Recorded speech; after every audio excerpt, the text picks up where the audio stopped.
लेकिन अब देश की नजर सोमवार को जो मॉनसून सेशन है उस पर होने वाली है। ऐसा हम इसलिए कह रहे हैं क्योंकि सोमवार बहुत ज्यादा महत्वपूर्ण है। पेपर लीक कानून के जरिए विपक्ष पर जो हम देख रहे थे लगातार हंगामा हो रहा था, वो चाह नहीं रहे थे कि वहां पर सेशन चले, उसको लेकर अब हम कह सकते हैं कि धर्मेंद्र प्रधान के इस्तीफे के बाद सोमवार को अब सुचारू रूप से शायद संसद चलेगी। इससे जुड़ी आपको एक रिपोर्ट भी दिखाते हैं।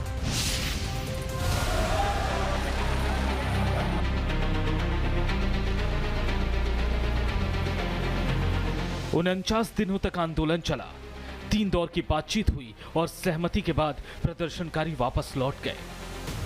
लेकिन इस कहानी का सबसे बड़ा सवाल आंदोलन नहीं बल्कि विपक्ष की राजनीति है। जिस आंदोलन को विपक्ष ने सरकार के खिलाफ सबसे बड़ा सियासी हथियार बनाने की कोशिश की, जिसके मंच पर विपक्ष के बड़े बड़े चेहरे एकजुट दिखाई दिए, वो हथियार अब विपक्ष के हाथ से निकल गया है। सरकार के एक मास्टर स्ट्रोक ने विपक्ष का एजेंडा फेल कर दिया। मोदी सरकार ने एक बार फिर साबित कर दिया है कि युवाओं का भविष्य सरकार की सर्वोच्च प्राथमिकता है। इसलिए पेपर लीक को लेकर मोदी सरकार लगातार कठोर कदम उठा रही है। देशव्यापी हिंसा को रोकने और छात्रों के हित को सर्वोपरि मानते हुए पिछले 3 दिनों में 3 बड़े फैसले लिए जा चुके हैं। पेपर लीक पर कानून में संशोधन हो या फिर एग्जाम माफिया पर शिकंजा, और अब शिक्षा मंत्री धर्मेंद्र प्रधान का इस्तीफा। ये वो बड़े फैसले हैं जिन्होंने प्रधानमंत्री मोदी की छात्रों के प्रति सर्वोच्च प्रतिबद्धता से देश को रूबरू करा दिया है। और अब पेपर लीक माफिया पर शिकंजा कसने वाला मसौदा तैयार कर लिया गया है। देश की नजर अब सोमवार को होने वाले संसद सत्र पर है, क्योंकि संसद के मॉनसून सत्र में सोमवार को परीक्षा संशोधन बिल पेश होगा।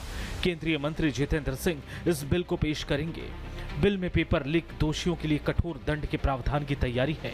जुर्माना राशि 10 गुना तक बढ़ाने का भी इसमें प्रावधान संभव है। मतलब ये कि सरकार विपक्ष को कोई मौका नहीं देना चाहती। अब दिल्ली में भिन्न भिन्न स्थानों के ऊपर भिन्न भिन्न प्रकार के भड़काऊ बयान देते हुए दिखाई पड़ रहे हैं, मगर संविधान के द्वारा निर्धारित स्थान संसद पर चर्चा से भाग रहे हैं। यह दर्शाता है कि इनका उद्देश्य व्यवस्था और समाधान ढूंढना नहीं, अराजकता और घमासान ढूंढना है। विपक्ष धर्मेंद्र प्रधान के इस्तीफे की मांग को लेकर संसद नहीं चलने दे रहा था। अब इस्तीफा हो चुका है। विपक्ष के मंसूबे मटिया मेट हो गए हैं। सवाल यह है कि क्या विपक्ष अब नए मुद्दे की तलाश में जुट जाएगा या फिर अभी भी कॉकरोचों को भड़काकर देश की शांति से खिलवाड़ किया जाएगा।